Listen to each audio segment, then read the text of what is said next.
To start with, thank you very much for the feedback on yesterday's video. I thought I'd trial something, which was just a little reading of the West Ham news, and there was enough positive comments there for me to do it again, basically. So I'll keep it short. Seemed that a lot of you wanted something sort of condensed just to keep up with the West Ham news. So, you know, something less than 10 minutes that you can basically digest whilst having your tea break at work or whatever. I won't do them every day. I don't want to promise to it. I don't think you need it when there's all matches going on. But maybe middle of the week we can do 2 or 3 of these and just keep you up to date with what's going on in the world of West Ham. There's always something going on. It's definitely a glasses on for this particular video. Okay, the place to start's really Nikola Vlasic. Remember him? So Vlasic has gone to Torino. Now, obviously it didn't work out under David Moyes. We still own him. Now, as far as I can see, and I've tried to do a little bit of research on it, there is an option to buy but not an obligation to buy. Now, this may not be a bad thing as far as West Ham is concerned, because I guess in the sense that we want him to go and increase his value, the loan will work. I think the fact that we've had to loan him, it sort of shows that the transfer itself hasn't worked. He's doing really, really well. He scored in the game at the weekend against Lecce, and it is scored in his 3rd consecutive game. This is Serie A, by the way. It's not easy to score in Serie A. Defence is very, very good, very tactical league, and because of it, I mean, Torino are right up there in the league, and he's done really, really well. They're all raving about him. Unfortunately, I mean, whilst it's good for us as West Ham fans and the club that maybe we won't lose loads of money on him, I think it's another stick to beat David Moyes with if things aren't going well and you think, you know, why couldn't he have made this work? It's probably important to know that he's playing in his favoured position, which is attacking midfield, which he didn't really get a chance to do that at West Ham, did he? Also worth pointing out that Alex Kral's playing really well at Schalke. Now, if you didn't know this, Alex Kral, to use his comments, Alex Kral said it didn't work out for me at West Ham.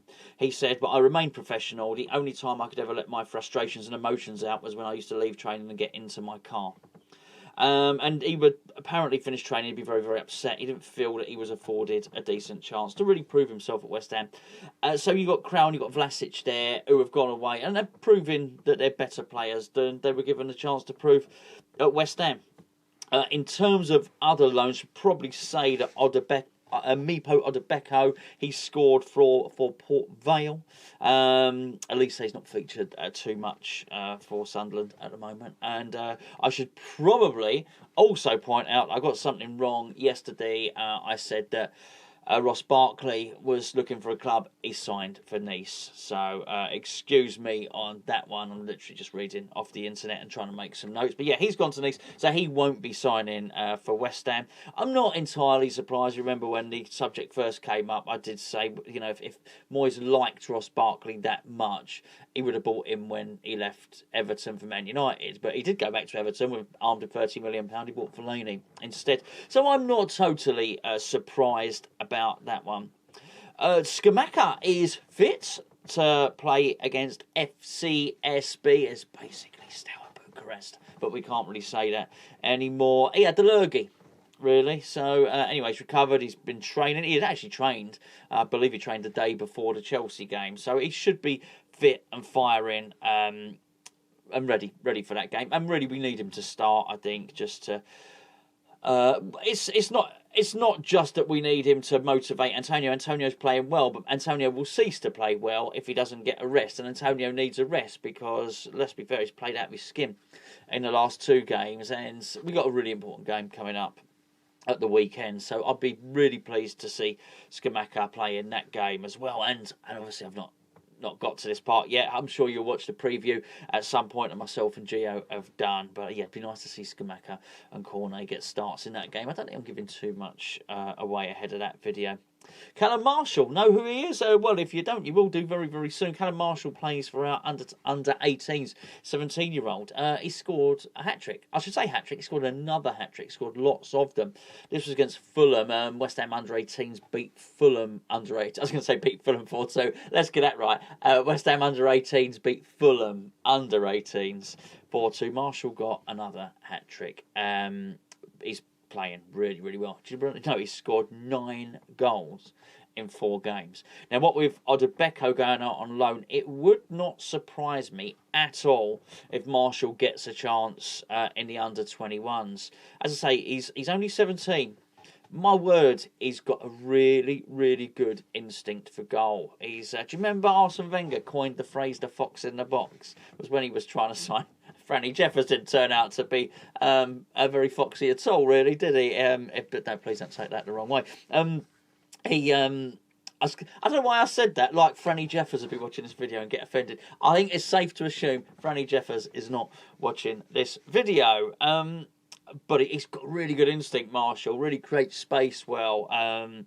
Just seems to be, in his mind, sharper than the defenders he plays against. He's not the biggest lad in the world, but I tell you what, he's winning headers. Really good variation of goals. Here, one from the right hand side, one from the left hand side. The footage wasn't that close up. So I couldn't tell you whether it was a perfect hat trick, but it was certainly a right foot from the right hand side, a goal from the left hand side was foot, and a header. It may well have been the perfect hat trick. If that wasn't the perfect hat trick, maybe one of the others certainly was. There's a little bit more news with Harrison Ashby. I think this has got a lot to run. I don't think anybody's going to know the truth. I'll discuss this in a separate video, what I think Moyes should really be doing with him. Suffice to say, there's not a lot of news coming out from the club, whether it'll be ready for Viborg.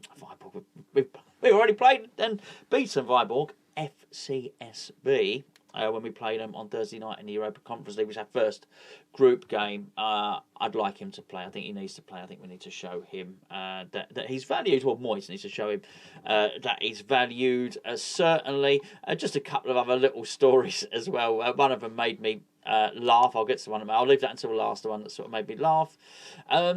There's an article doing the rounds in a few of the websites, newspapers. West Ham United could still sign Dan-Axel Zagadou. Now, you've got to sign a player called Zagadou, haven't you, just for the song. Basically, he's had his, as I understand it from what I'm reading, he's had his contract terminated. Former Borussia Dortmund player, available on free. We could get him now if we really wanted to. Don't know how true that is. That wasn't the one that made me laugh, even though the name is very good. Zagadou. This is great. Okay, this is about Joseph En-Nesyri. Remember him? Sevilla striker. You'd have seen him play a couple of times last season against us. But this is the striker that David Moyes originally saw as the answer to his striking woes. We went in originally with a bid of 40-odd million euros. Whatever it went, it equated to £34 million sterling at the time. First of all, Sevilla turned it down, but also En-Nesyri said he was settled in Spain. End of conversation as far as I'm concerned. The moment somebody says they're settled in an area, I've got every respect for that, by the way. As I've always said, if your kids are settled in a school and your family are happy, stay there. He said he didn't want to leave Sevilla. I didn't want to leave Seville, sorry. Funny enough, Sevilla are now saying that they regret not selling Joseph En-Nesyri to West Ham, 34 million. I bet they do. I think he's quite far away from his best form.